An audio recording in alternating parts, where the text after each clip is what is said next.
नमस्कार मेरे प्यारे साथियों, कैसे आप सब। आई होप आप सभी एंजॉय कर रहे होंगे। मैं बता देता हूं कि मैं भी बहुत बढ़िया हूं। तो प्यारे साथियों, आप सभी का उत्कर्ष यूजीसी नेट जेआरएफ के यूट्यूब चैनल पे मैं योगेश कुमार चचड़ा आपका हार्दिक स्वागत करता हूं।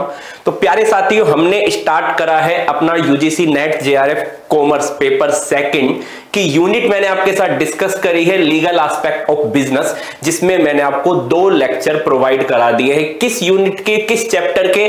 चैप्टर है हमारा sale of goods act. 2 lecture provide कराए हैं। दोनों लेक्चर में पूरा बेसिक मैंने आपको बताया, बेसिक फंडामेंटल्स मैंने आपको क्लियर कराए हैं हमारे सिलेबस के अकॉर्डिंग। आज हम सेकंड यूनिट इसके लिए लेके आए हैं, मतलब आज ही हमारा लास्ट लेक्चर है, तीसरा लेक्चर है। इसमें हम अपने जो सिलेबस में जो टॉपिक दे रखे हैं सेलेक्टिव, वो हम आपके साथ डिस्कस करने वाले, और आज की क्लास में ये हमारा चैप्टर समाप्त हो जाएगा। ठीक है, चलिए तो स्टार्ट करते हैं आज का सेशन। उससे पहले वीडियो को लाइक कर देना अगर पसंद आए तो, एंड तक देख के। ठीक है, चैनल को सब्सक्राइब कर ले। जो भी बच्चा तैयारी कर रहा है यूजीसी नेट, ठीक है, जेआरएफ कॉमर्स पेपर की, तो वो चैनल को सब्सक्राइब कर ले, बेल आइकन प्रेस कर ले, और ज्यादा से ज्यादा लोगों के साथ वीडियो शेयर करनी है आपको। तो चलिए, तो हमारा टॉपिक क्या है? तो बेसिक फंडामेंटल तो हमारे क्लियर हो गए। आज हमारा टॉपिक आता है द डॉक्ट्राइन कैविएट एम्पेटर। ठीक है, तो ये एक लैटिन वर्ड है, यानी कि इसका मतलब क्या है? इसका मतलब है बायर, है ना, बी अवेयर। तो भाई जो खरीदार है वो क्या हो जाओ? खबरदार हो जाओ। खरीदार ध्यान से खरीदारी करो। खबरदार का मतलब क्या है? खरीदार, आप जब कुछ देखने जा रहे हो, खरीदने जा रहे हो, तो सतर्क रहो। क्या रहो? सतर्क रहो। ठीक है, ध्यान से खरीदारी करनी है। तो ये कैविएट एम्पेटर का जो रूल है, ये is a Latin expression which means let the buyer be aware. ठीक है, कैविएट एम्पेटर एक लैटिन अभिव्यक्ति है। क्या है? लैटिन अभिव्यक्ति है, जिसका अर्थ है खरीदार सावधान रहे। खरीदार कैसे रहे? सावधान रहे, सतर्क रहे। जब भी आप कुछ खरीदे तो सावधानी पूर्वक खरीदे। अर्थात यहां पर ये रूल ये कहने वाला है कि भाई ये सेलर की गलती नहीं है, मतलब यहां पर सेलर रेस्पॉन्सिबल नहीं है, बायर रेस्पॉन्सिबल है। अगर कुछ गड़बड़ होती है, कुछ डिफेक्ट निकलता है, कुछ प्रोडक्ट में कोई दिक्कत आती है, तो क्या कह रहे? The doctrine state journal seller is not responsible. Highlight करो, सेलर इज नॉट रेस्पॉन्सिबल भाई फॉर बैड गुड्स, यानी कि जो आपको खराब गुड्स मिला है, आप जो खरीद के लाए हो ना खराब गुड्स, उसके लिए सेलर रेस्पॉन्सिबल नहीं है। साफ साफ मना कर रहा है ये रूल। कौन है भाई? बायर है। कैसे है वो अभी हम समझते हैं इसको। ठीक है, तो क्या कह रहा है? सिद्धांत कहता है कि आमतौर पर विक्रेता खराब सामान के लिए जिम्मेदार नहीं है। सामान्यतः यह बताया जाता है कि आपने जो खराब सामान खरीदा है उसके लिए विक्रेता जिम्मेदार नहीं है। सर कौन जिम्मेदार है? तो ये क्या कह रहा है? This doctrine take the side of the seller. तो ये जो सिद्धांत है ये सीधा सीधा किसकी साइड ले रहा है बेटा? ये साइड ले रहा है सेलर की। किसकी साइड ले रहा है? सेलर की। यह सिद्धांत विक्रेता का पक्ष लेता है। क्या लेता है? विक्रेता का पक्ष। तो यहां तक आपने जाना जो द डॉक्ट्राइन कैविएट एम्पेटर, जो ये रूल्स है, जो प्रिंसिपल है, ये साफ साफ कह रहा है कि भाई जो हमारे बायर हैं वो अवेयर रहे, है ना, वो सावधान रहे, सतर्क रहे, खरीदते टाइम ध्यान से सामान खरीदे। और ये किसको सेव कर रहा है? ये रूल सेलर को सेव कर रहा है। कह रहा है कि अगर आपने कुछ बेकार सामान खरीद लिया है, डिफेक्ट खरीद लिया है, बुरा सामान खरीद लिया है, बैड गुड्स, तो उसके लिए सेलर बिल्कुल रेस्पॉन्सिबल नहीं है। ठीक है, तो यहां पे सेलर को इस रूल के जरिए सुरक्षित रखा जा रहा है। ठीक है, अब आप कहोगे कि सर ऐसे थोड़ी ना होता है, सेलर भी तो रेस्पॉन्सिबल होता है। तो ध्यान से देखो, उसने 3 बातें बताई है। कह रहे हैं एज पर द रूल्स, जो ये प्रिंसिपल है इसके अकॉर्डिंग कह रहे हैं seller is not responsible in the following case. तो कुछ कंडीशन बताई है, नहीं तो ऐसे तो बेटा सेलर मनमानी करने लग जाएंगे, बेचारे सभी कस्टमर को परेशान करने लग जाएंगे।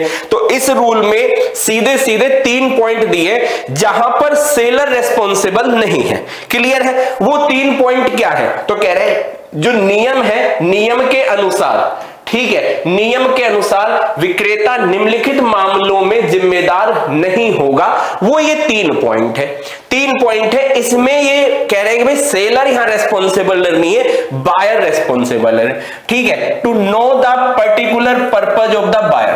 भाई आप दुकान पे आते हो और आप कोई प्रोडक्ट मेरे से मांगते हो, मेरी ड्यूटी क्या है, मैं एक सेलर हूं। सोचो आपने मुझसे प्रोडक्ट मांगा कि सर हमें ना पानी की बोतल चाहिए, मैंने आपको पानी की बोतल दे दी।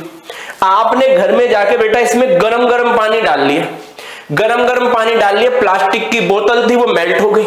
आप आके मेरे पे चिल्ला रहे हो कि भाई हमने आपसे कहा था पानी की बोतल दो, ये कैसी बोतल दी, इसमें तो आपने पानी डाल दिया गरम गरम, ये मेल्ट हो गई।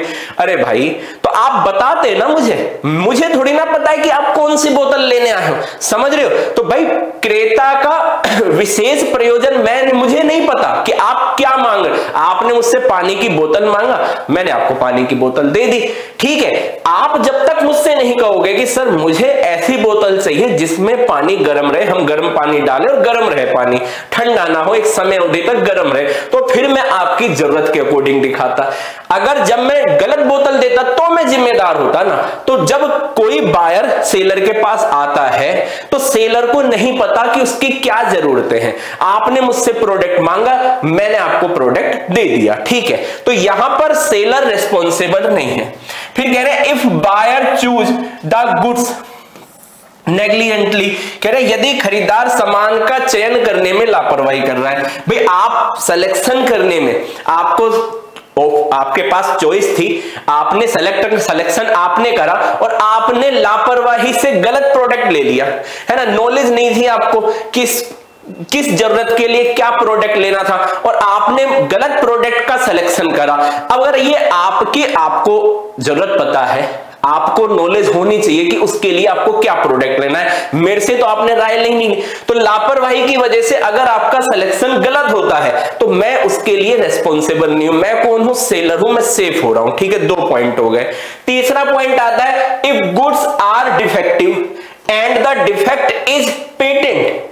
साफ साफ दिख रहा था, मैं आपको बेटा घोड़ा बेच रहा हूं अपना और मेरा घोड़ा हैंडीकैप्ड है। मैंने घोड़ा आपको दिखा दिया कि घोड़ा हैंडीकैप्ड, साफ दिख रहा है आपको कि भाई घोड़ा हैंडीकैप्ड है। फिर बाद में जाके आप कंप्लेंट थोड़ा ना करोगे कि भाई आपने तो हमें सर लंगड़ा घोड़ा दे दिया, हैंडीकैप्ड घोड़ा दे दिया, हम तो नहीं। अरे आपको दिखाया था ना, साफ साफ दिख रहा था कि भाई गुड डिफेक्ट है, उसमें जो डिफेक्ट है वो आपको पता लग रहा था। उसके बाद हम रेस्पॉन्सिबल नहीं है, मैं सेलर हूं, मैं रेस्पॉन्सिबल नहीं हूं इस चीज के लिए। समझ आ रहा है। इसका आप ऐसे भी एग्जांपल दे सकते हो। कई बार आप सब्जी की दुकान में गए होंगे तो वहां पे इस तरह के कुछ ओपन स्टोर होते कि आप खुद जाइए, सब्जी छांटिए, सब्जी लिए और अपने लिए लेके बढ़िया सब्जी सेलेक्ट करके आके वेट करा के प्राइस देके पैसे देके आप चले जाइए। तो ये भी होती है।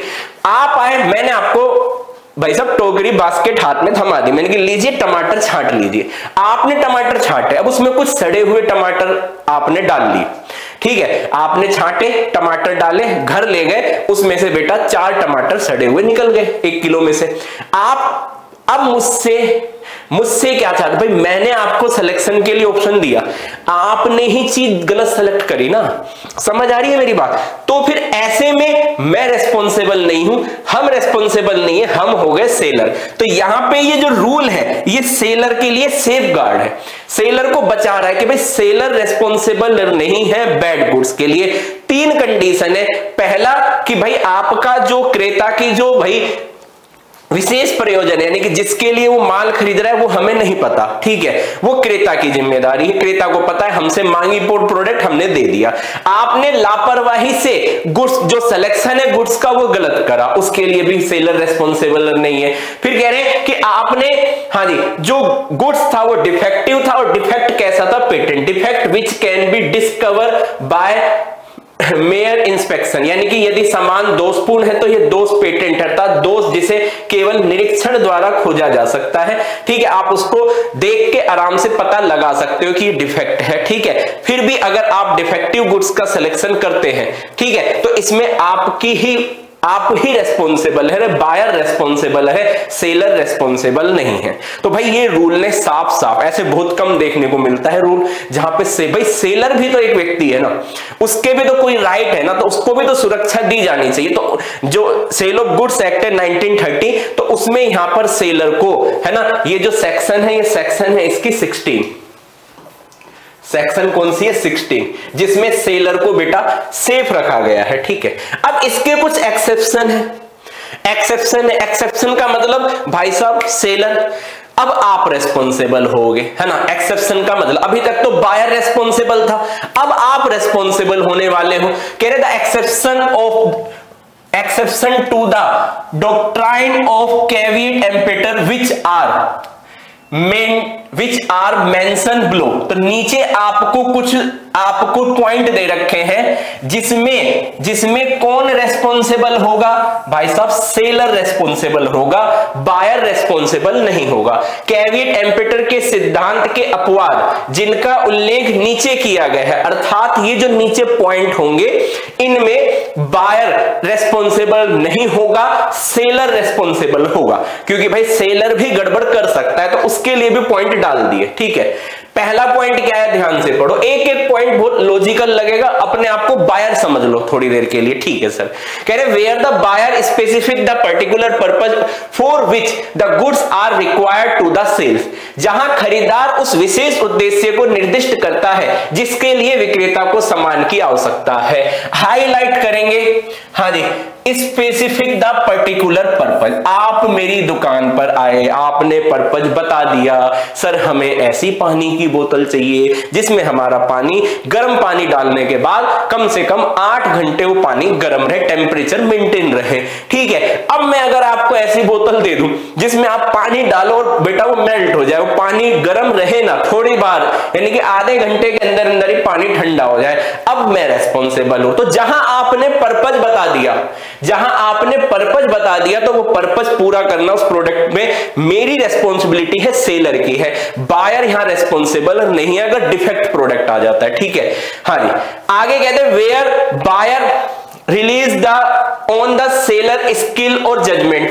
हाँ जी, तो ये क्या कह रहे हैं, जहां खरीदार विक्रेता के कौशल या निर्णय पर निर्भर करता है। आप मेरे पास आए, आपने कहा कि भाई हमको इस तरह का प्रोडक्ट चाहिए, इस तरह की सर मशीन चाहिए हमें, आप टेक्नोलॉजी से आपको कोई वास्ता नहीं है, तो आपने कहा कि सर आप हमें बढ़िया बताइए, आप बताइए कि आप क्या डिसीजन रहता है, आपकी क्या ओपिनियन है, सेलर से पूछ रहे आप। मैंने कहा कि यार इस सिचुएशन के लिए, इस टेक्नोलॉजी के लिए ये प्रोडक्ट बढ़िया होएगा। अब आप मेरी जजमेंट पे निर्भर हो गए, है ना। हाँ जी, हाँ जी, तो क्या कह रहे हैं, तो आपने क्या कर, when buyer rely on the seller skill और जजमेंट। ठीक है, हाँ जी, तो किस पर आपने विश्वास कर लिया, मेरी स्किल और जजमेंट पे आपने विश्वास कर लिया कि भाई 15 साल का टेक्नोलॉजी का अनुभव है, तो जो प्रोडक्ट बता रहे हैं वही बेहतर होगा। ऐसी सिचुएशन में अगर कोई डिफेक्ट होता है प्रोडक्ट में, तो फिर भाई सेलर ही रेस्पॉन्सिबल होगा। समझ आ रहा है नहीं आ रहा।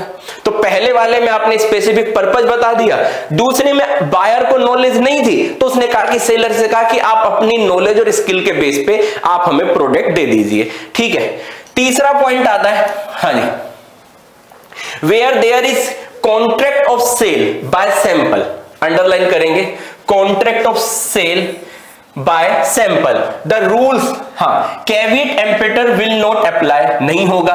The goods do not correspond with sample, जहां आपने सेल के लिए नमूने मांग लिए बाहर कि भाई हमको तो नमूने भेज दो, तो हम आपसे बेटा, आप हमसे 100 किलो चावल लेने वाले थे, आपने क्या करा, राइस के नमूने मंगाए, हमने आपको नमूना दिखा दिया, भाई ये इस तरह के राइस आपको दिए जाएंगे। लेकिन जब गुड्स की डिलीवरी हुई तो वो राइस में तो क्या थे, कीड़े पड़े हुए थे। अब बताओ कौन रेस्पॉन्सिबल है, बायर या सेलर। सर कहोगे तो सर बेसिक सा रूल है, सारे बेसिक रूल है, लो बनाया ही आपके लिए गया है ना, कि दोनों पक्षों को के साथ कोई चीटिंग ना हो, कोई मतलब घपला ना कर दे। अब सोचो आप बायर हो, बायर के लिए रूल बन रहे भाई, आपने पर्पस बताया, सेलर को उसी पर्पस को पूरी करते हुए गुड्स प्रोडक्ट देना चाहिए। आपने मेरे ऊपर छोड़ दिया तो मुझे उसी तरह का प्रोडक्ट देना चाहिए। आपने सैंपल मांगा, मैंने आपको सैंपल दिखाया, तो बाद में जो डिलीवरी में दूंगा, जहां नमूने के आधार पर बिक्री हुई है, नमूना है आधार, ठीक है, तो बाद में वो अगर नमूने से मैच नहीं करेगा प्रोडक्ट मेरा, तो फिर भाई ये रूल नहीं लगेगा, है ना, कैविट एम्पेटर वाला रूल नहीं लगेगा। तो ये तीन जगह यहां बायर, बेटा यहां बायर रेस्पॉन्सिबल नहीं है, अब हम पढ़ रहे हैं सेलर जहां रेस्पॉन्सिबल है, ठीक है।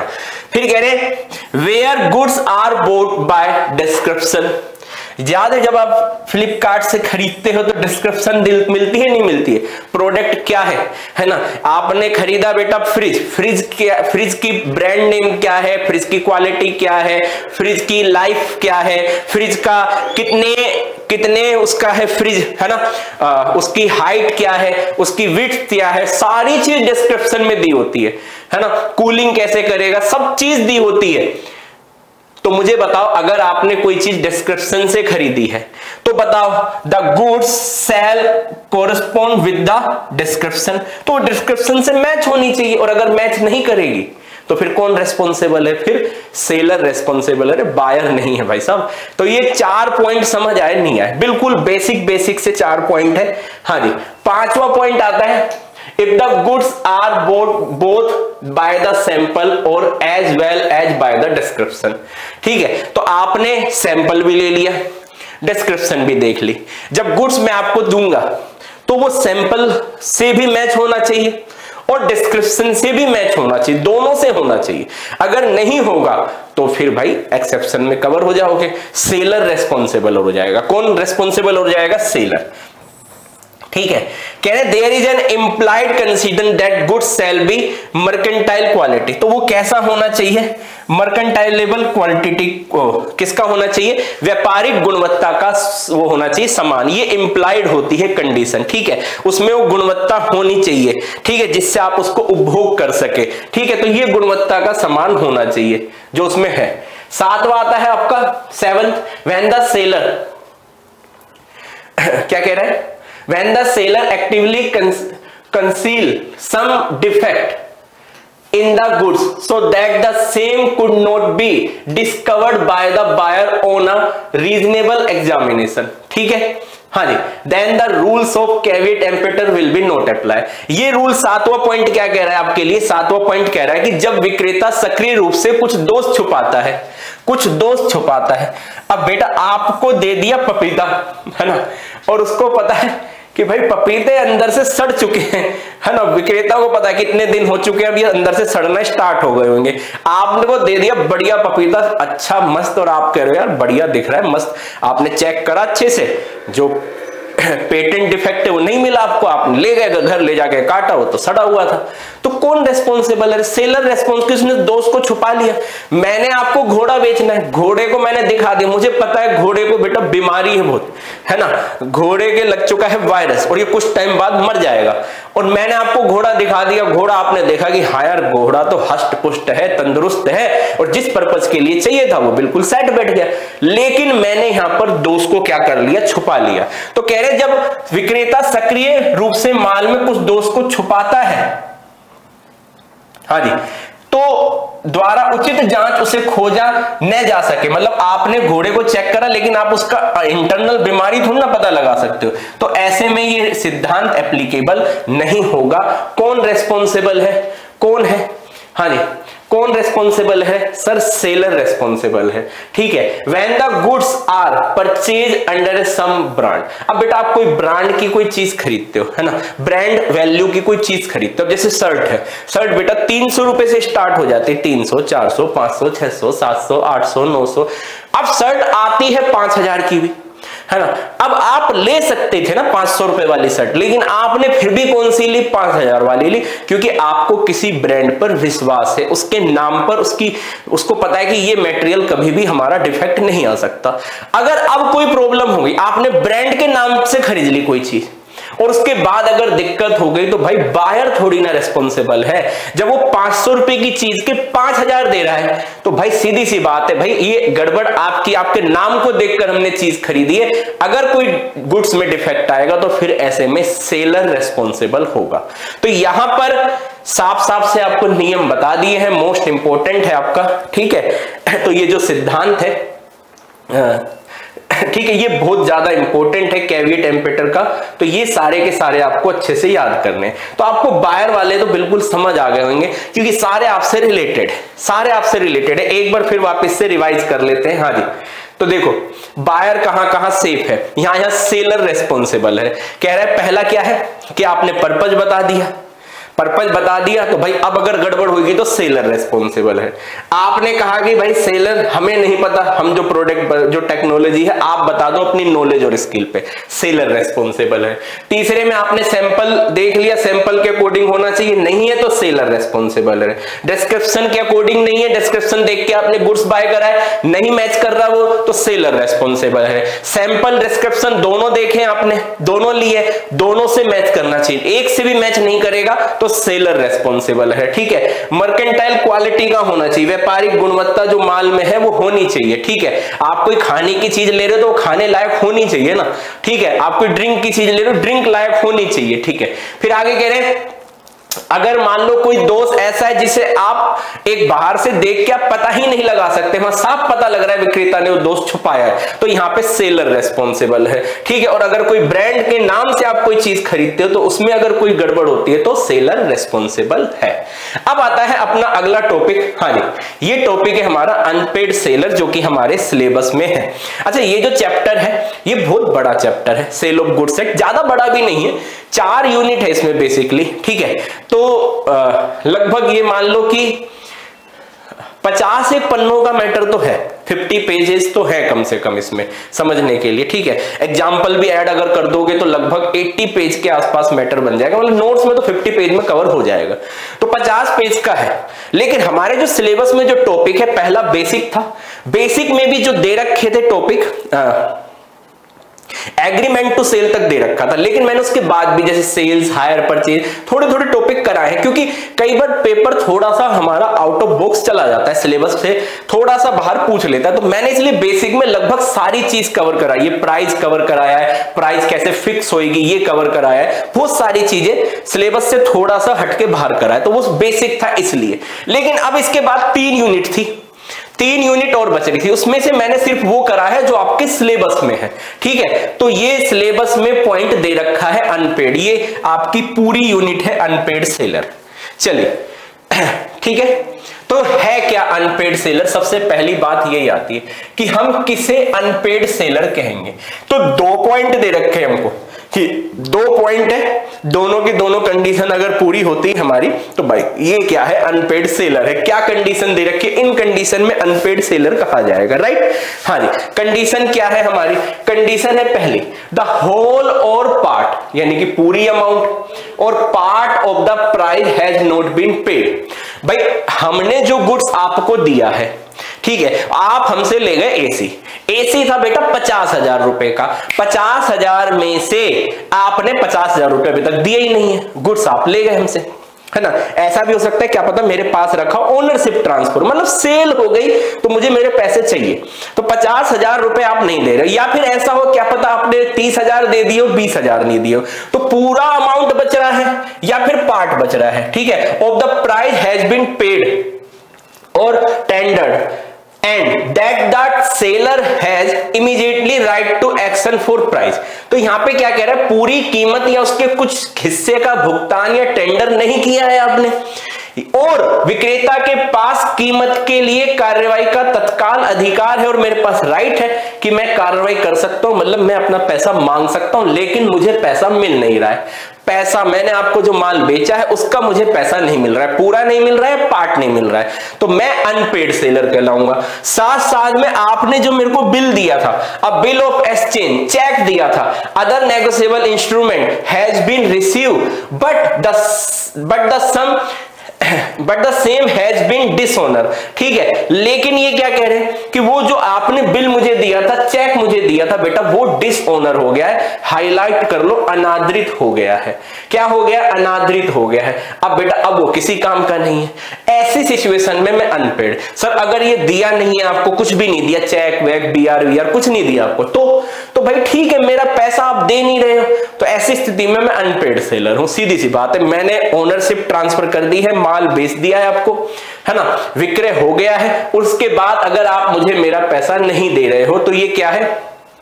अनपेड सेलर है, ठीक है। तो कह रहे पूरी कीमत या उसके कुछ हिस्से का भुगतान टेंडर नहीं किया गया है और विक्रेता के पास कीमत के लिए कार्रवाई का क्या है? तत्काल अधिकार है।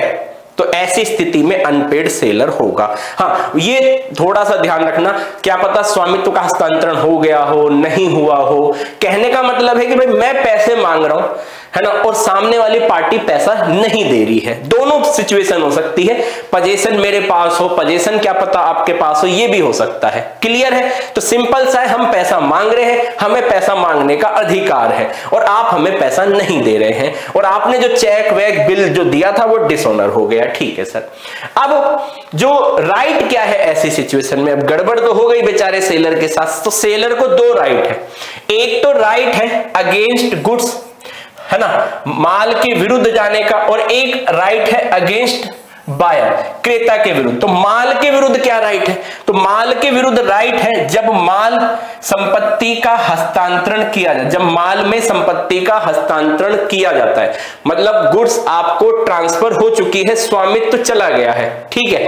तो क्या क्या राइट है? मैं राइट ऑफ लाइन है, ग्रहणाधिकार, अपने अधिकार में रख सकता हूं मैं, है ना, और right of stoppage in transit है, माल को रास्ते में मैं रुकवा सकता हूं, और क्या है? राइट ऑफ रीसेल, रीसेल कर सकता हूं। ये सारे राइट सर समझाओ बेटा, अभी डिटेल से पढ़ने वाले आने वाले एक एक राइट, ठीक है। अभी तो अभी इतना समरी में देख लो कि दो मेरे पास, एक तो गुड्स के अगेंस्ट में दो राइट है, जब माल में संपत्ति का हस्तांतरण किया जाता है, ठीक है। When property in goods is not transfer, नहीं हुई है ट्रांसफर, तो पूरे उसको विद होल्डिंग डिलीवरी रोकने का अधिकार है, और भी कुछ राइट है। तो यहां पे है जब माल में संपत्ति का क्या हो गया? हस्तांतरण हो गया है, हस्तांतरण नहीं हुआ है तो ये राइट है।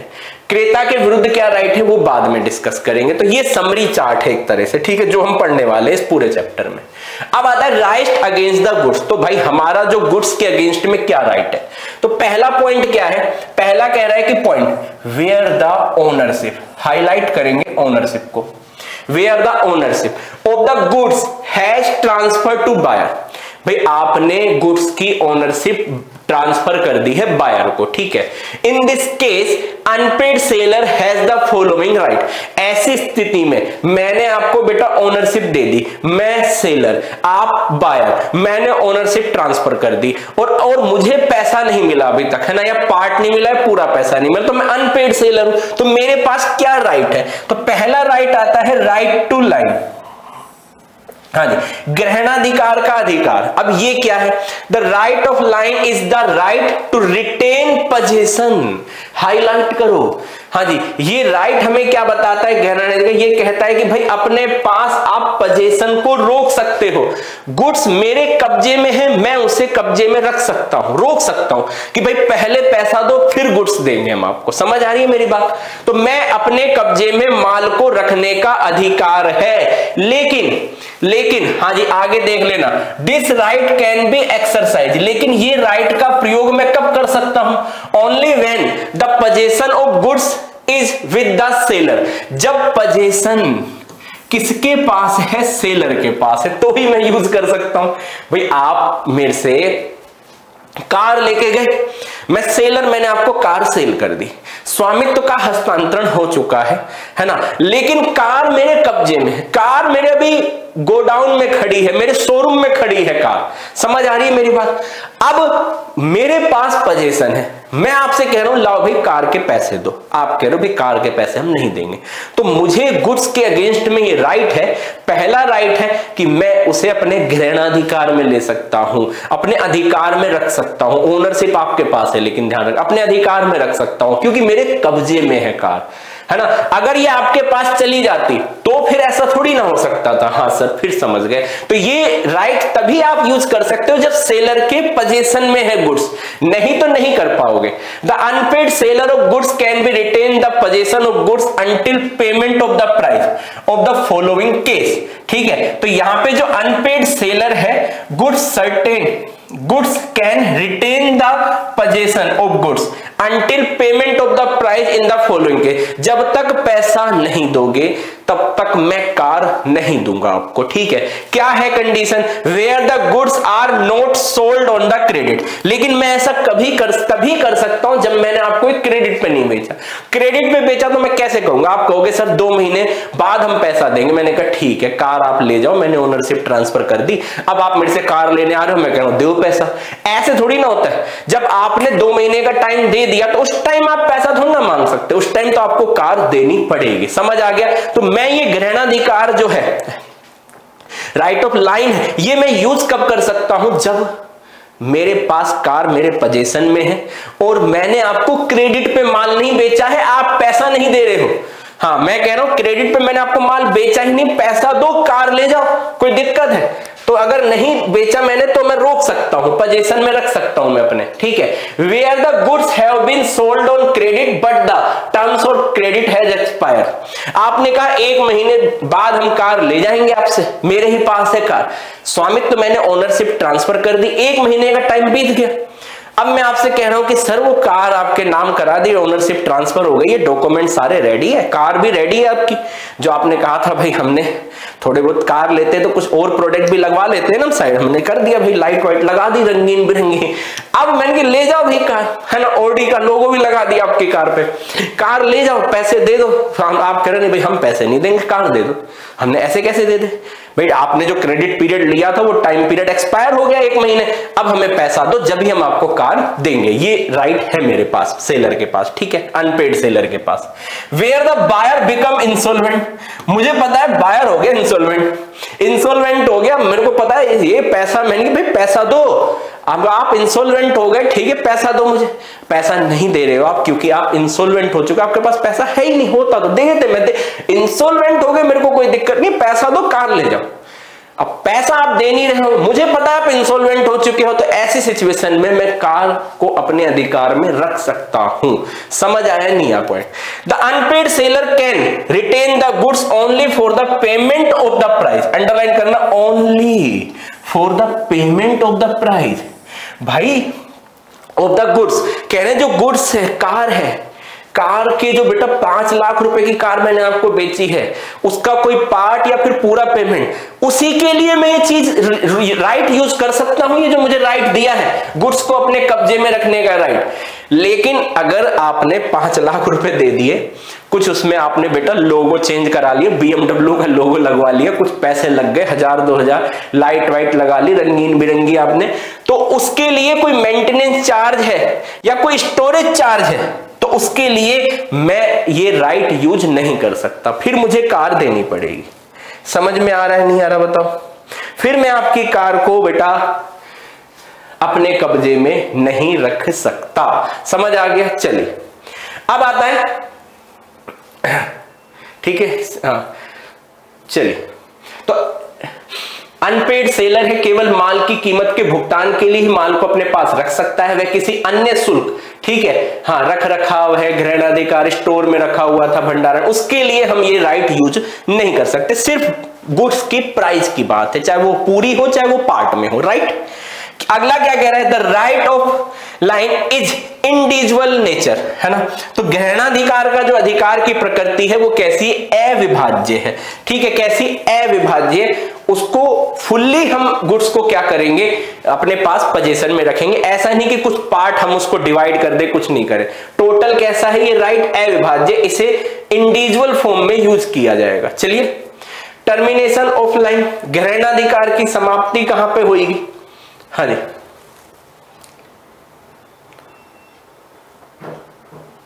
पहला कह रहा है ग्रहणाधिकार कहां समाप्त हो जाएगा। हाँ जी, ग्रहणाधिकार कहां समाप्त हो जाएगा? पहला पॉइंट आता है, हाँ जी, by delivery of goods to the carrier. यानी कि जो वाहक है, जैसे मान लो मुझे माल ट्रेन में रखना था, मैंने रख दिया, माल पोस्ट ऑफिस पोस्ट से डाक से भेजना था, मैंने भेज दिया, ठीक है, यानी कि मेरी पहुंच से बाहर निकल चुका है, सेलर के बायर के पास नहीं पहुंचा पर मेरी पहुंच से बाहर निकल गया है, तो ऐसे में मैं इस ग्रहणाधिकार के राइट का यूज नहीं कर सकता, ठीक है। By delivery of the goods to the buyer, delivery हो गई है भाई बायर के पास, माल पहुंच गया है, फिर मैं कब्जे क्यों नहीं कर सकता, क्योंकि इसमें ये यूज तभी कर सकता हूं जब माल सेलर के कब्जे में है, मेरी पोजीशन में, तो ही मैं ये राइट यूज कर सकता हूं, नहीं तो मैं नहीं कर सकता। अगला आता है by waiver of the lien, यानी कि मैंने अधिकार को छोड़ दिया, छूट दे दिया, मैंने कि ठीक है कल जो है मैंने ये अधिकार छोड़ दिया है पोजीशन का, तो फिर मैंने खुद नहीं त्याग कर दिया, तो फिर मैं कहां से यूज करूंगा। By payment of price by the buyer, यदि बायर ने पेमेंट का क्या कर दिया है, जो पेमेंट था, जो उसका जो मूल्य था उसका भुगतान कर दिया है, ठीक है, पेमेंट कर दिया है जो प्राइस था, तो फिर मैं इस अधिकार का यूज नहीं कर सकता। तो सिंपल है बहुत। हाँ जी, ग्रहणाधिकार का अधिकार आपको समझ आ गया। हाँ सर, तो जब भी अनपेड सेलर कोई होता है तो उसको गुड्स के अगेंस्ट में जो राइट है, पहला राइट है कि वो उसको अपने ग्रहणाधिकार में रख सकता है पहले, लेकिन ये राइट तभी यूज हो सकता है जब गुड्स का पोजीशन किसके पास हो, सेलर के पास हो, तभी वो उसको यूज कर सकता है, ठीक है। तो ये सारी चीजें मैंने आपको समझा दी है। जब कब खत्म हो जाएगा, जब हम उसको हमारे पास से माल कब्जे से निकल जाएगा, वाहक के पास पहुंच जाएगा, कुरियर वाले के पास, ठीक है, डिलीवरी हो जाए मान लो बायर को, हम ही खुद ही छोड़ दे अपना अधिकार, हमने कि त्याग दिया, या फिर अगर पेमेंट हो जाए तो भी ये राइट हमारे पास से चला जाएगा। समझ आया नहीं आया? तो पैसा मिल नहीं रहा है, हाँ जी, पैसा मिल नहीं रहा है तो हम अनपेड सेलर हैं, और हमारे पास राइट क्या है, पहला राइट ये है कि हम उसे अपने कब्जे में रख सकते हैं। हाँ, लेकिन शर्त ये है कि माल उधार नहीं बेचा है, उधार बेचा है तो टाइम पीरियड एक्सपायर हो गया है, और उधार बेचा है तो टाइम पीरियड एक्सपायर हो गया है, और क्या है, जो सामने वाली पार्टी है बायर वो इंसॉल्वेंट हो गया, ठीक है। तो ये कुछ कंडीशन थी तो मैंने आपको करा दी। Right of stoppage in transit, transit मतलब रास्ता है ना, हाँ, हिंदी में पारगमन, रास्ते में माल है, मेरे पास से निकल चुका है, अगर मेरे पास से माल चला गया तो पहला राइट मैं यूज नहीं कर सकता, अपने ग्रहणाधिकार में मैं उसे नहीं रख सकता। समझ आ रही है मेरी बात? अब क्या होगा, अब दूसरा राइट आएगा कि मैं उसे रास्ते में रुकवा सकता हूं, रास्ते में रुकवा सकता हूं। समझ आ रही है?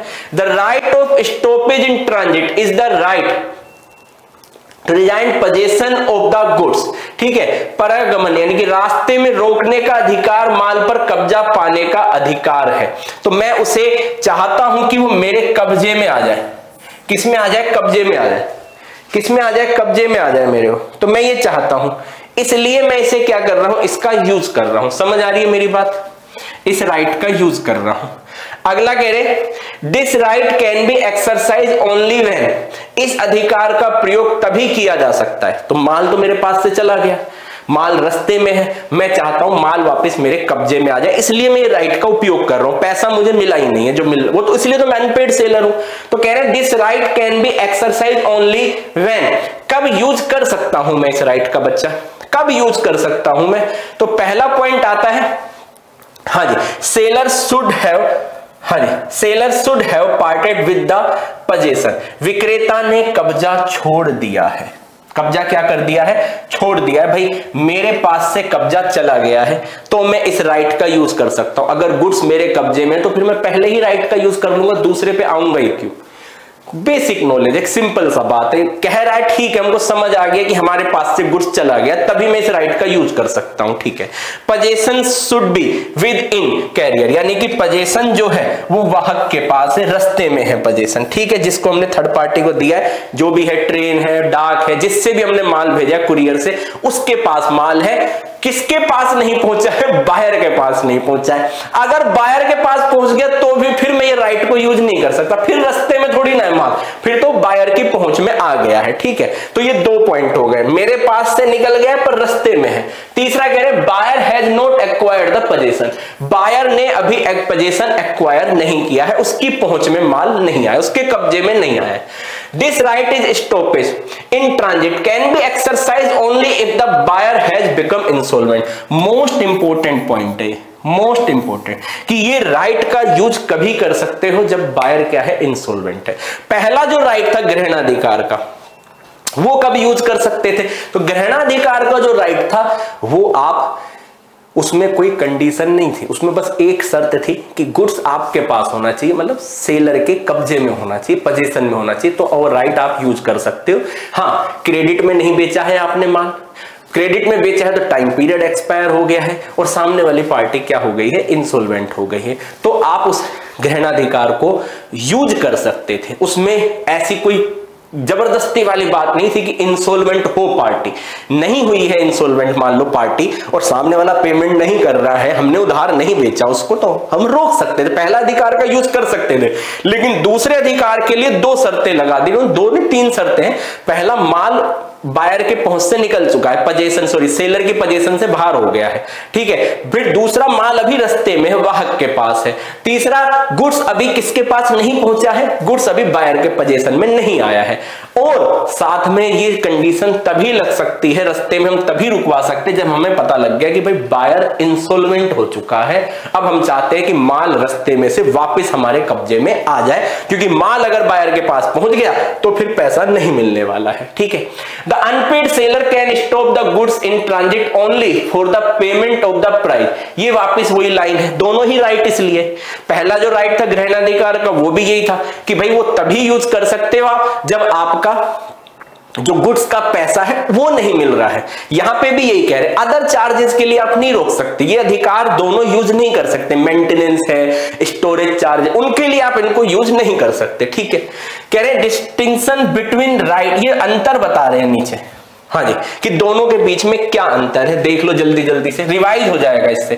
कह रहे ग्रहणाधिकार, ग्रहणाधिकार के अधिकार का सार कब्जा बनाए रखना है, ठीक है, हाँ जी। तो the essence of right of lien is to retain possession, highlight करो, रिटेन पोजीशन क्या है, कब्जा बनाए रखना है हमारे पास और बनाए रखना है, इसमें कब्जा चला गया है, इसमें प्राप्त करना है, तो यहां पे क्या आ जाएगा, हाँ, रिगेन पोजीशन, हाँ जी, वापस से क्या करना है, प्राप्त करना है हमें दोबारा, कब्जा चला गया है। दूसरा वाला आता है पॉइंट, हाँ जी, राइट टू लाइन में, seller should be in position of goods under line, विक्रेता के पास ग्रहणाधिकार के तहत माल का कब्जा होना चाहिए, तभी वो इस अधिकार का यूज कर सकता है। और यहाँ पे क्या कह रहे हैं, यहाँ पे कह रहे हैं विक्रेता ने कब्जा छोड़ दिया है ना, उसके वहां से सेलर के वहां से निकल गया है, अभी पोजीशन जो है वो किसके पास है, कैरियर के पास है, रास्ते में है, वाहक के पास है, और बायर को मिला नहीं है, बायर के हाथ में लगा नहीं है, तो हम इसको यूज कर सकते हैं, ठीक है। दूसरा पॉइंट हो गया। तीसरा कह रहे हैं, हाँ, बायर इंसॉल्वेंट नहीं है तो भी हम राइट ऑफ लाइन यूज कर सकते हैं, ठीक है, तो भी हम यूज कर सकते हैं, इंसॉल्वेंट नहीं है तो भी, लेकिन ये तभी यूज होगा, right to stoppage in transit ये तभी यूज होगा जब बायर क्या हो गया है, इंसॉल्वेंट हो गया है, ये राइट तभी यूज होगा। फोर्थ पॉइंट पे आता है हमारा कि right to lien proceed, right to stoppage in transit. भाई ये कह रहे हैं कि ग्रहणाधिकार का अधिकार जो रास्ते में माल रोकने के अधिकार से पहले होता है, ये पहला अधिकार है, इसका उपयोग आप यहां तक कर सकते हो। लेकिन अगर माल एक बार सेलर के कब्जे से निकल गया, वाहक के पास पहुंच गया, फिर हम इसका उपयोग नहीं कर सकते। फिर क्या आ जाएगा, तो जहां पहला अधिकार हमारे पास समाप्त हो जाएगा, वो हमारे क्षेत्र से बाहर हो जाएगा, तब हमारे पास दूसरा अधिकार आएगा, right to stoppage in transit begin when the right of lien end. जहां पे राइट ऑफ लाइन एंड होगा वहां पे हमारा दूसरा right of stoppage in transit start होगा, ठीक है। ये कहां प्रारंभ है कहां अंत है ये भी हो गया। अब आता है राइट ऑफ रीसेल, कि भाई हम उसे रीसेल कर सकते हैं या नहीं कर सकते हैं। तो रीसेल करने के पीछे बहुत बड़ा लॉजिक है ओनरशिप का। ओनरशिप अगर आपने ट्रांसफर कर दी है फिर तो बहुत दिक्कत आने वाली है ना। ओनरशिप ट्रांसफर नहीं करी है फिर सारे राइट ही सेलर के पास है, सारे राइट सेलर के पास है। अगर ओनरशिप ट्रांसफर हो गई है फिर क्या है, देखो तो ये केस फर्स्ट है ना। केस फर्स्ट क्या है, where the ownership of the goods has not been transfer. हाँ जी, ओनरशिप ट्रांसफर नहीं हुई है।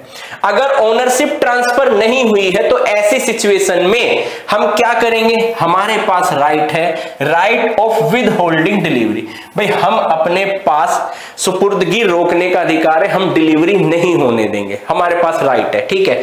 तो ये पहला राइट है। When the ownership of the goods is not transfer, भाई मालिक हम हैं, सेलर मालिक, हमने ट्रांसफर करी ही नहीं है, ठीक है, to the buyer, if the buyer fail to pay the price, और बायर पैसे दे नहीं रहा है, तो हम कह रहे हैं हम तो ना स्वामित्व तो ट्रांसफर करेंगे ना गुड्स देंगे तेरे को भाई, है ना।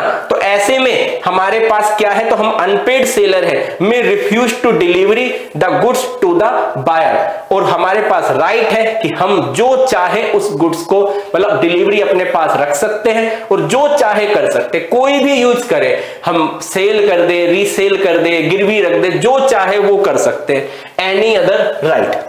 क्यों सर ये दोनों राइट आपको इतनी इजीली कैसे मिल गए, आप सेलर हो, आपको कैसे राइट मिल गए? क्योंकि मेरे पास ओनरशिप है, ओनरशिप ट्रांसफर नहीं हुई थी, मेरे पास रखी थी ओनरशिप मेरे पास थी, वो ट्रांसफर नहीं हुई थी, ठीक है। अनपेड सेलर की स्थिति में फिर मेरे को राइट मिला कि मैं क्या कर सकता हूं, रीसेल कर सकता हूं, ठीक है। तो मैं डिलीवरी अपने पास रोक सकता हूं, अपने अधिकार में रख सकता हूं और फिर मैं इसे रीसेल भी कर सकता हूं। सेकंड केस आता है, in any other case the unpaid seller has to right resale the goods of the following procedure. यहां पे लंबा प्रोसीजर है ना, यहां पे क्या हुआ, ओनरशिप ट्रांसफर हो गई, तो यहां पे अब लंबा प्रोसीजर आने वाला है, इतना आसान नहीं है फिर बेचना। तो कह रहे किसी भी अन्य मामले में अनपेड जो सेलर है उसको कुछ प्रोसेस का पालन करना पड़ेगा। पहला क्या है, पहला कह रहा है unpaid seller should give a notice. सबसे पहले तो वो नोटिस देगा कि भाई हम माल बेचने जा रहे हैं, तो आप भाई साहब आपको टाइम दिया जा रहा है, आप इतने टाइम पीरियड में पेमेंट कर दीजिए। Notice to the buyer of his intention to resale, तो हम अपनी इंटेंशन बताने वाले कि भाई हम माल बेचने जा रहे हैं, रीसेल करने वाले, पुनः विक्रय, तो इस चीज का हम नोटिस दे रहे हैं। साथ साथ में हम आपको एडिशनल टाइम और दे रहे हैं, और दे दिए 15 दिन, 15 दिन और दे दिए आपको, जाओ भाई पेमेंट कर दो हमको, ठीक है। तो रीसेल करना आसान है अगर ओनरशिप ट्रांसफर नहीं हुई सेलर के, फिर तो सेलर की बल्ले बल्ले, डिलीवरी भी अपने पास रख ले, भाई नहीं दे रहे डिलीवरी, जाओ, है ना। हाँ ओनरशिप हमारे पास है और उसका दूसरा यूज, उसको कहीं भी मैं बेच सकता हूं, गिरवी रख सकता हूं कुछ, क्योंकि ओनरशिप मेरे पास है। लेकिन अगर अदर केस है, मतलब जब ओनरशिप मान लो ट्रांसफर हो चुकी है, ठीक है, तो फिर ऐसे में हम सीधा नहीं बेच सकते ना। फिर हाँ ठीक है, अनपेड सेलर है हम, हमारा पैसा हमें नहीं मिल रहा है, तो हमें राइट दिया है ना लो ने, क्या राइट दिया है कि आप क्या करो, उसे नोटिस दो और बताओ कि हम गुड्स सेल करने वाले हैं, नोटिस दो, और एडिशनल टाइम भी दो उसको कि भाई थोड़ा टाइम और दो, ये टाइम है आपका कि इस टाइम पीरियड में आप हमें पेमेंट कर दीजिए और ले जाइए ओनरशिप आप, है ना। हाँ जी, तो क्या हो गया फिर इसके बाद, हाँ जी, if the buyer does not pay the price within a reasonable time, जो भी हमने टाइम दिया था उस टाइम में वो बायर पेमेंट नहीं कर रहा है, अगर पेमेंट नहीं कर रहा है द सेलर में रीसेल द गुड्स, तो सेलर के पास राइट है कि वो गुड्स को क्या कर सकता है, रीसेल कर सकता है, ठीक है। तो जो टाइम दिया था वो एक्सपायर हो गया, और उचित समय में यदि खरीदार उचित समय के भीतर कीमत का भुगतान नहीं करता है तो विक्रेता सामान को दोबारा बेच सकता है, पर नोटिस देना पड़ेगा, ठीक है। हाँ ये ध्यान रख लेना। अब if notice of resale is given then in case, अब मान लो बेचा तो लॉस हो सकता है या फिर प्रॉफिट हो सकता है।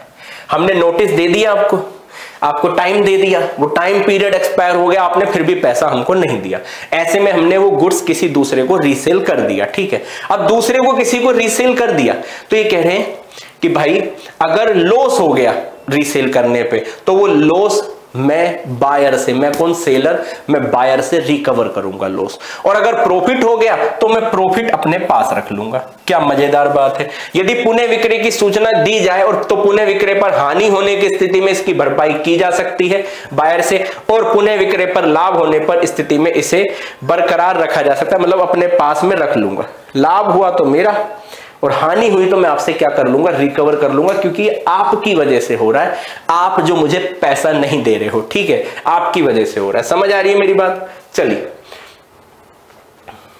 लेकिन अगर however the notice of resale is not given, कह रहे अगर आपने नोटिस नहीं दिया, the seller can not recover the loss suffered on resale, तो फिर सेलर लॉस जो है हुआ है रीसेल पे उसको रिकवर नहीं कर पाएगा। अंडरलाइन कर लेना भाई, अगर बिना नोटिस के आपने माल बेच दिया तो आप उसको रिकवर नहीं कर सकते, ठीक है। और मोreover if there is any profit of resale must return to the original buyer, और अगर प्रॉफिट हो गया तो फिर आपको रिटर्न करना पड़ेगा। क्या करना पड़ेगा? रिटर्न करना पड़ेगा, क्योंकि राइट किसके पास है अभी? बायर के पास है। तो अगर आपने पैसा नहीं मिला तो आप अनपेड सेलर हो। ऐसी सिचुएशन में अगर आपने रीसेल कर दिया और आपने नोटिस नहीं दिया तो फिर भाई लॉस हो गया, तो ये लॉस आपको ही झेलना है, सेलर को ही झेलना है। और प्रॉफिट हुआ तो प्रॉफिट किसको? ओरिजिनल बायर जो है उसको उसका प्रॉफिट क्या करना होगा बच्चा? लौटाना होगा, प्रॉफिट लौटाना होगा। राइट, समझ आ रही है मेरी बात? चलिए अगला आता है राइट अगेंस्ट द बायर। अब भाई ये तो गुड्स के अगेंस्ट में राइट थे, अब बायर के अगेंस्ट में क्या क्या राइट है, ठीक है। हाँ, बायर से हम क्या क्या कर सकते हैं? पहला आता है कीमत की वसूली के लिए मुकदमा कर सकते हैं बायर पे, है ना, कि भाई हमें पैसा दो।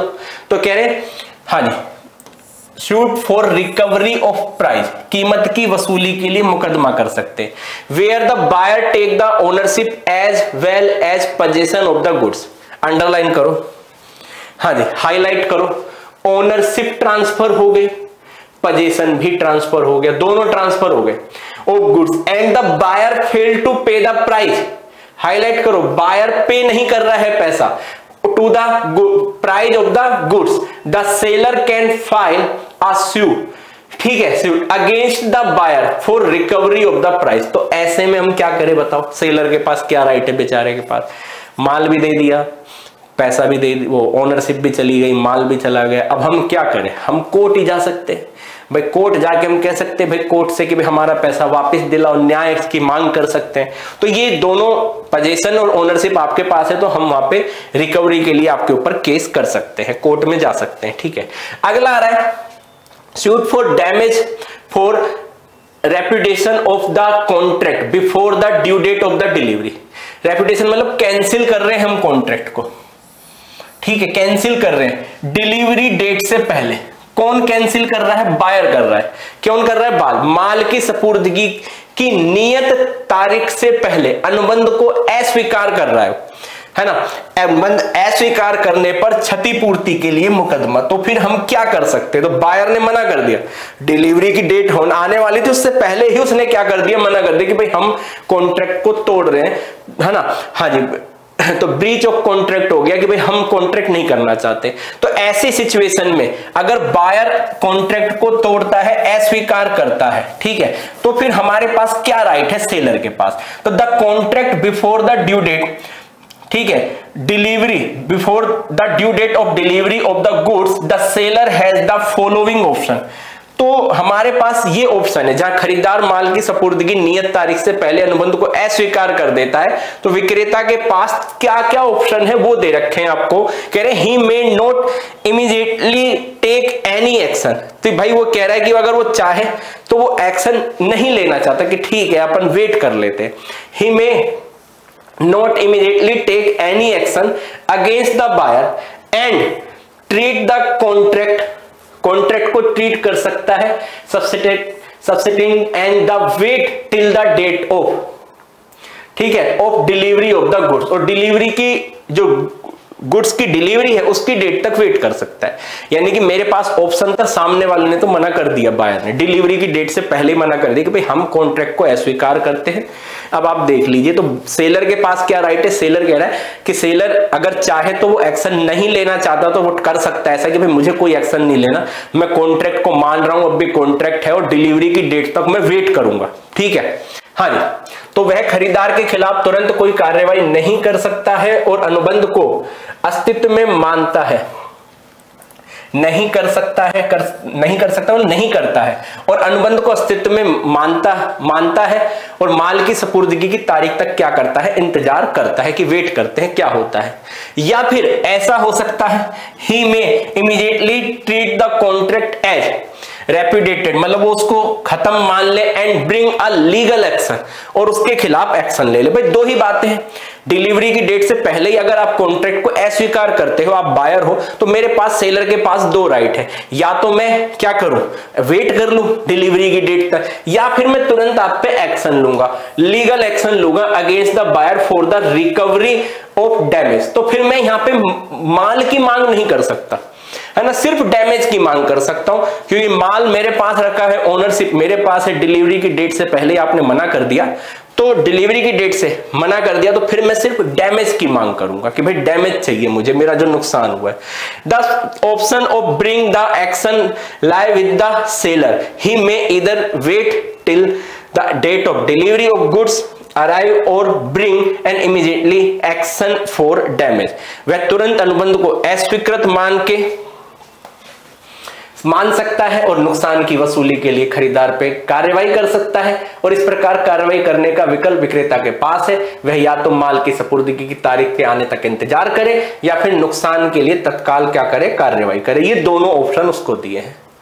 अब आता है डैमेज के लिए, है ना, यहाँ पे डैमेज के लिए हम केस कर रहे, तो पहला हमने कर दिया भाई प्राइस के लिए करा केस, जहां पे ओनरशिप भी गई, गुड्स भी गया, हमको पैसा चाहिए, कोर्ट में चले गए। दूसरे में कह रहे डिलीवरी की डेट, हमने डिलीवरी दी नहीं, उससे पहले ही किसने मना कर दिया, बायर ने कि भाई हम कॉन्ट्रैक्ट को रद्द करते हैं। तो वहां पे मेरे पास दो ऑप्शन है, मैं डिलीवरी की डेट तक वेट कर सकता हूं, या फिर डिलीवरी की डेट से पहले ही मैं कोर्ट में जाके केस कर सकता हूं, डैमेज की मांग कर सकता हूं, प्राइस की मांग नहीं कर सकता, ध्यान रखना, क्योंकि गुड्स मेरे पास ही रखा है।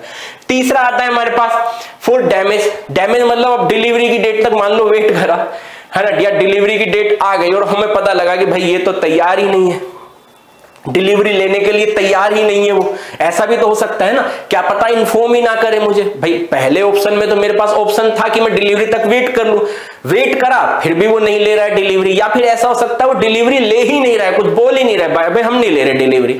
तो ऐसी सिचुएशन में भी मैं कोर्ट में जा सकता हूं और डैमेज की डिमांड कर सकता हूं। सर प्राइस की नहीं करेंगे, नहीं बेटा, गुड्स तो मेरे ही पास है, उसने ली ही कहां है, डिलीवरी लेने से उसने क्या कर दिया, मना कर दिया।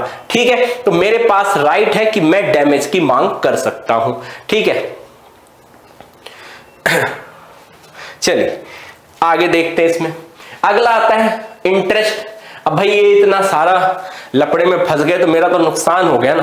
तो जिस दिन पैसा मुझे मिलना था, है ना, तो ये देखो, the court may award the interest from the date of tender, मतलब जिस दिन कॉन्ट्रैक्ट हुआ, है ना, of the goods from the date of, या फिर date of when a price is payable, जो भी कोर्ट को ठीक लगता है, जो कॉन्ट्रैक्ट की डेट है या फिर जो आपका गुड्स पे करने की जो डेट है, वहां से लेकर, ठीक है, अब तक इन्होंने पैसा नहीं दिया है ना, नहीं दिया है, तो फिर मैं उसके लिए इंटरेस्ट का क्या कर सकता हूं, कोर्ट में जाके बेटा उसके ऊपर केस कर सकता हूं और कोर्ट से कह सकता हूं मुझे भाई न्याय दिलाओ, मुझे नुकसान हुआ है इंटरेस्ट का भी। ठीक है, तो वो भी मैं केस कर सकता हूं। समझ आ रही है मेरी बात?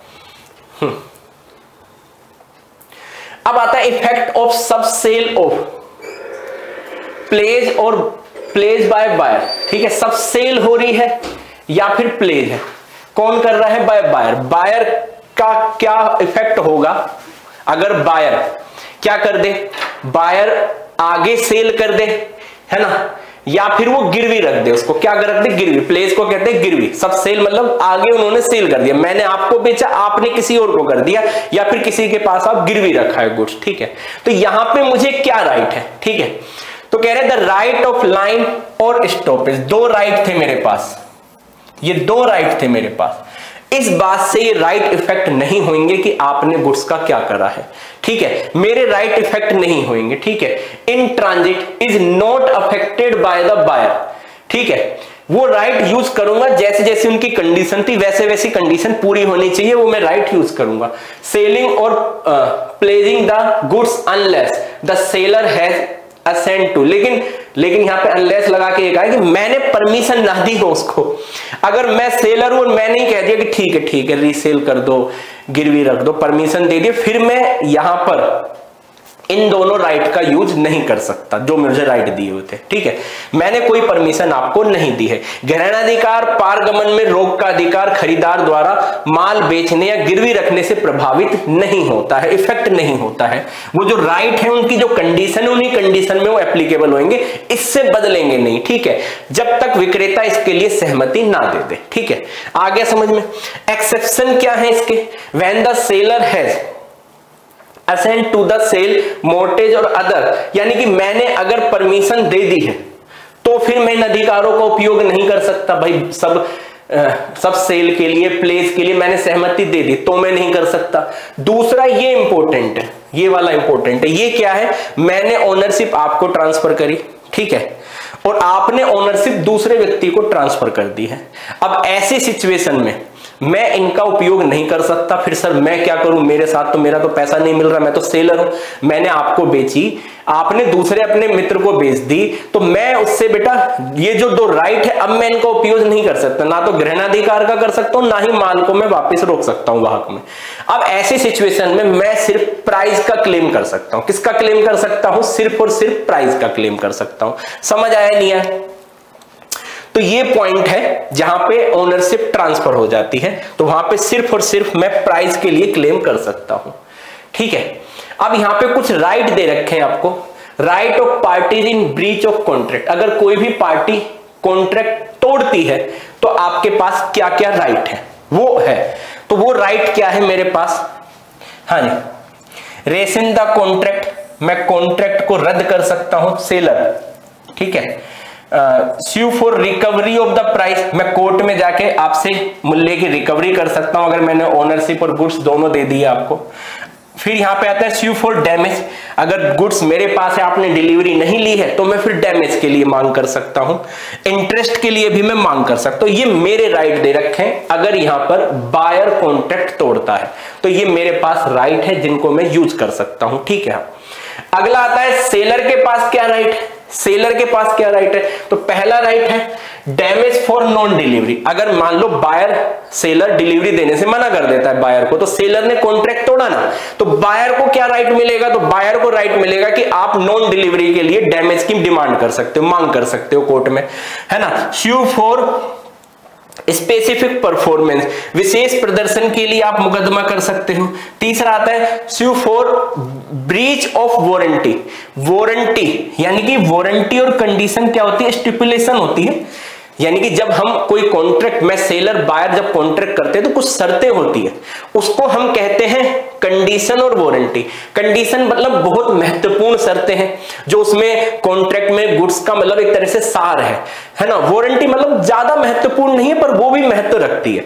ठीक है, तो ये वारंटी और ये कंडीशन है ना, ये दोनों ही एक कॉन्ट्रैक्ट की कंडीशन है। बस इसे 2 कैटेगरी में डिवाइड कर दिया है। कंडीशन मतलब बहुत ज्यादा महत्वपूर्ण शर्तें हैं और कम महत्वपूर्ण शर्तों को हम वारंटी कहते हैं। वारंटी के केस में हमें सिर्फ डैमेज मिलेगा, क्लेम डैमेज, सीडी जिसको हम कहते हैं। और अगर कंडीशन तोड़ी है, कंडीशन कोई ब्रेक हुई है ना, ब्रीच ऑफ कंडीशन हुआ है, तो ऐसी सिचुएशन में बायर कॉन्ट्रैक्ट को रद्द कर सकता है, अपना जो पैसा उसे रिफंड मांग सकता है और साथ साथ में गुड्स रिटर्न कर देगा। ठीक है, ये 3 आर्स, यहाँ पे 3 आर्स आपको अवेलेबल होते हैं।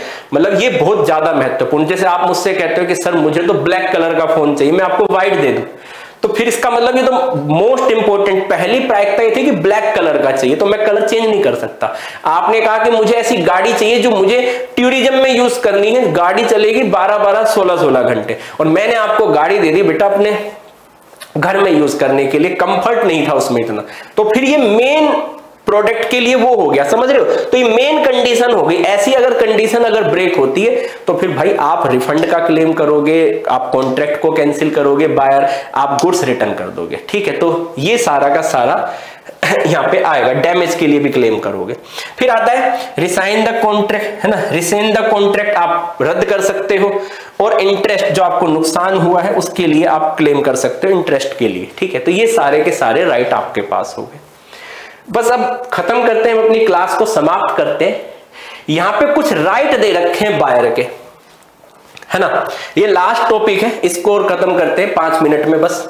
तो ये जो राइट दे रखे हैं बायर के, क्रेता के राइट है, एक्ट में हमारे, तो क्या क्या राइट है? तो पहला राइट है to have delivery of the goods as per contract, section 31 और 32 है कि भाई माल की सुपुर्दगी करने का अधिकार है आपके पास, कि आपको डिलीवरी मिले, ये राइट है आपके पास, ठीक है। हाँ जी। दूसरा आता है to reject the goods when they are not the description, मतलब सैंपल, क्वालिटी, क्वांटिटी डिस्क्रिप्शन के अकॉर्डिंग नहीं है, तो आपके पास राइट है कि आप रद्द कर सकते हो। समझ आ रहा है? डिलीवरी पाने का अधिकार है आपके पास, कॉन्ट्रैक्ट होने के बाद आपके पास राइट है कि जो माल है वो सैंपल, डिस्क्रिप्शन, क्वालिटी, क्वांटिटी के अकॉर्डिंग होना चाहिए, जो आपने ऑर्डर दिया है उसके अकॉर्डिंग होना चाहिए, ठीक है। Repudiate the contract when the goods are delivered in installment without any agreement to that effect। भाई आप कॉन्ट्रैक्ट को रद्द कर सकते हो अगर आपका कोई ऐसा कोई कॉन्ट्रैक्ट नहीं था कि गुड्स आपको किस्तों मिले, लेकिन पार्टी किस्तों में दे रही है, तो आप वहां पे रद्द कर सकते हो, ठीक है। फिर इसके बाद आता है to be inform by the seller when the goods are to be send by sea route. अगर समुद्र के रास्ते से भेज रहे हो तो फिर आपको ये अधिकार है कि सेलर आपको इन्फॉर्म करे और बताए, ताकि आप इंश्योरेंस करा सके, ठीक है। नेक्स्ट आता है हमारा, हाँ जी, to sue the seller for recovery of the price if already paid when the seller failed to deliver the goods। अगर सेलर फेल होता है गुड्स की डिलीवरी देने में, तो फिर आप कोर्ट केस कर सकते हो उसके ऊपर अपना पैसा वापस लेने के लिए, कि भाई हमारा पैसा वापस दो, ठीक है।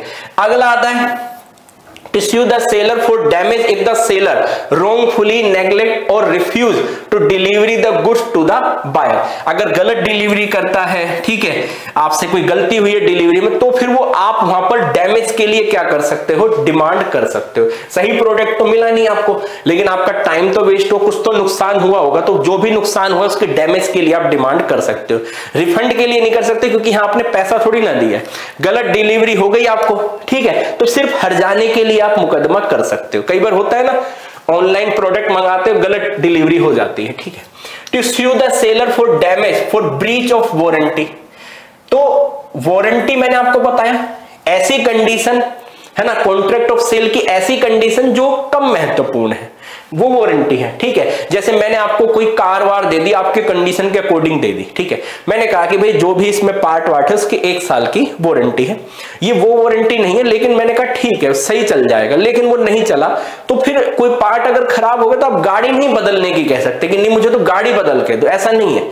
तो ये कंडीशन होती है मतलब एक तरह से कोलेक्ट्रल कंडीशन होती है, सहायक शर्तें होती है, ठीक है। और जो कंडीशन होती है जिसको हम कंडीशन बोलते हैं, दोनों ही कंडीशन होती है, स्टिपुलेशन बोलते हैं हम इसको, उसमें जो कोलेक्ट्रल होती है उसको वारंटी कहते हैं, जो एसेंशियल होती है उसको कंडीशन कहते हैं। जो मांगा है, सामने वाला कह रहा है कि भाई 40 किलोमीटर प्रति घंटे की रफ्तार, माइलेज जो है वो उससे कम नहीं होनी चाहिए बाइक, तो उससे ज्यादा हो, उस पे हो, तो फिर मैं कंडीशन पूरी करूंगा। अगर मैंने इससे कम पे दे दी, फिर मेरे को प्रोडक्ट वापस लेना पड़ेगा, मुझे पैसा वापस देना पड़ेगा, कॉन्ट्रैक्ट कैंसिल हो जाएगा, डैमेज की भी भरपाई करनी पड़ेगी। तो यहां पे सिर्फ डैमेज होता है यहां पर, ठीक है। आपको क्लेम मिलेगा किसके लिए? डैमेज के लिए क्लेम मिलेगा। और यहां पर आप क्या करोगे?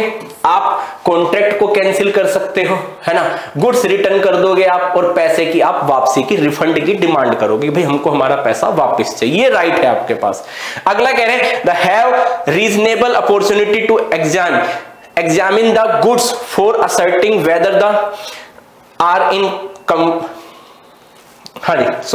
to have the reasonable opportunity to examine the goods for asserting whether they are comfortably with the contract। हाँ जी, तो ये कह रहे हैं कि भाई आपको कोई प्रोडक्ट मैं दे रहा हूं, तो आपको मैं इस तरह से प्रोडक्ट दूं कि आप स्वतंत्र रूप से उसकी जांच कर सके, है ना। ये नहीं कि मैं जांच करने से आपको रोक रहा हूं और फिर मैंने आपको कर दिया। तो ये राइट है आपका कि कोई भी आप प्रोडक्ट ले, यह सुनिश्चित करने के लिए क्या वह अनुबंध के अनुरूप है, माल की जांच करने के लिए आपको उचित अवसर देने। अब जैसे आप कार लेने आते हो, तो मैं आपको पहले कार दिखा के उसमें आपको मतलब एक कार को यूज करके एक डेमो देके, ऐसे मतलब इस तरह से हर तरह की वो बता के फिर मैं आपको फाइनली वो कार दूं। तो ये स्वतंत्रता है कि आप अपनी डिमांड कर सकते हो, ये राइट है आपका, ठीक है। हाँ जी, समझ आया नहीं है? तो चलिए यहां हम अपना अध्याय समाप्त करते हैं। अब मिलेंगे इसके एमसीक्यू के साथ नेक्स्ट क्लास में आपके लिए, ठीक है। तो बाय बाय, टेक केयर, पढ़ते रहो, आगे बढ़ते रहो, सफलता सुनिश्चित है। जय हिंद।